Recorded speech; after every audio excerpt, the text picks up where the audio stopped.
ഡിവൈഎഫ്ഐയുടെ സ്ട്രീം വാക്കിങ്ങിന് ആശംസ അറിയിച്ചുകൊണ്ട് രണ്ട് യുവ ഡോക്ടർമാർ എത്തിയിട്ടുണ്ട്. ഈ യുവ ഡോക്ടർമാരെ നമുക്ക് വളരെ അറിയാവുന്ന ആളുകൾ തന്നെയാണ്. ഡോക്ടർ നീരജ് ഡോക്ടറും ഡോക്ടർ സൂരജുമാണ്. ഇവർ രണ്ടുപേരും മലയാള സിനിമയ്ക്ക് സിനിമയിലെ ഇപ്പോൾ തിരക്കഥാകൃത്തുകളാണ്. വിജയകരമായി ഓടിക്കൊണ്ടിരിക്കുന്ന ഡൊമിനിക് സിനിമയുടെയാണ്. ആദ്യം സിനിമയുടെ വിശേഷങ്ങളിലേക്ക് എങ്ങനെ പോകുന്നു ഡോക്ടേഴ്സിൻ്റെ സിനിമ? നന്നായിട്ട് പോകുന്നു. ഈ രണ്ട് ഡോക്ടർമാരാണ്. എങ്ങനെയാണ് നിങ്ങൾ ഈ തിരക്കഥാകൃത്തിലേക്ക് കടക്കുന്ന കാര്യങ്ങൾ? പണ്ട് പോലെ സിനിമകൾ കാണുമായിരുന്നു, സിനിമകളെക്കുറിച്ച് സംസാരിക്കാനായിരുന്നു താല്പര്യം.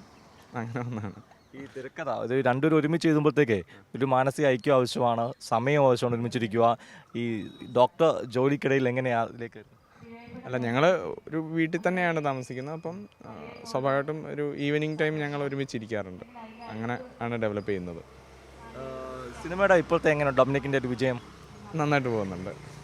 ഡോക്ടർ, ഈ ഡിവൈഎഫ്ഐയുടെ സ്ട്രീം വോക്കാണല്ലോ ഇന്ന്, ഈ പ്രവർത്തനത്തെ പറ്റി എന്താണ് പറയാനുള്ളത്? അല്ല, ഈ വലിയ തോട് ശുദ്ധീകരിക്കുക എന്നുള്ള അടൂരിൻ്റെ ഒരു ദീർഘനാളായിട്ടുള്ളൊരു ആവശ്യമായിരുന്നു. അപ്പോൾ അതിൽ DYFI മുന്നിട്ടിറങ്ങിയതിൽ സന്തോഷമാണ്. ഡോക്ടറോട് തന്നെ ഇത്തരം ഒരു പ്രവർത്തനത്തെ പറ്റി എന്താണ് പറയാനുള്ളത്? വളരെ നല്ലൊരു കാര്യമാണ്. കാരണം ഒരു പൊതുജന മുന്നേറ്റത്തോടെ അല്ലെങ്കിൽ ഒരു പൊതുജന പങ്കാളിത്തത്തോടെ നടത്തുക എന്ന് പറയുന്നത് തന്നെയാണ് അതിൻ്റെ ഏറ്റവും വലിയ ഒരു വിജയം എന്ന് പറയുന്നത്. ഒരു പാർട്ടി പരിപാടിയായിട്ട് ബ്രാക്കറ്റ് ചെയ്യാണ്ട് അതൊരു നാടിൻ്റെ തന്നെ ആവശ്യമായിട്ട് നാട്ടുകാരെ കൂടെ ഉൾപ്പെടുത്തി തന്നെ ചെയ്യുമ്പോൾ അതിനൊരു കുറച്ചുകൂടി നല്ലൊരു ഉദ്ദേശശുദ്ധി അതിലുണ്ടാവുന്നുണ്ട്. വളരെ നല്ല അഭിപ്രായമാണ്. ഈ രാഷ്ട്രീയ യുവജന സംഘടനകൾ എത്ര പ്രവർത്തനങ്ങളിലേക്ക് കിടക്കുന്നത്, പ്രത്യേകിച്ച് നമ്മൾ കോവിഡ് സമയത്ത് പ്രളയ സമയത്ത് കണ്ടിരുന്നത്, അതൊരു മാതൃകയല്ലേ? തീർച്ചയായിട്ടും അതിലേറ്റവും മുന്നിൽ നിന്നിട്ടുള്ളൊരു സംഘടന തന്നെയാണ് DYFI. അതിനകത്ത് നമുക്ക് കൃത്യമായിട്ട് പറയാൻ പറ്റുന്നുണ്ട്. കാരണം ഇതാണ് പൊതുജന സംഘടനകൾ ചെയ്യേണ്ടത്.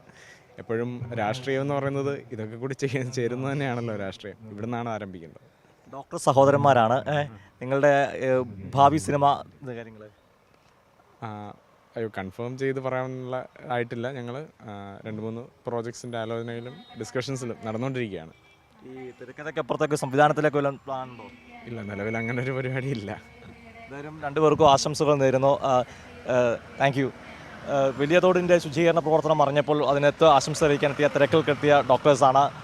ക്യാമറമാൻ അഖിലേഷ് കുടുംബനൊപ്പം സുജിറ്റി ബാബു, കൈരളി ന്യൂസ്, പത്തനംതിട്ട.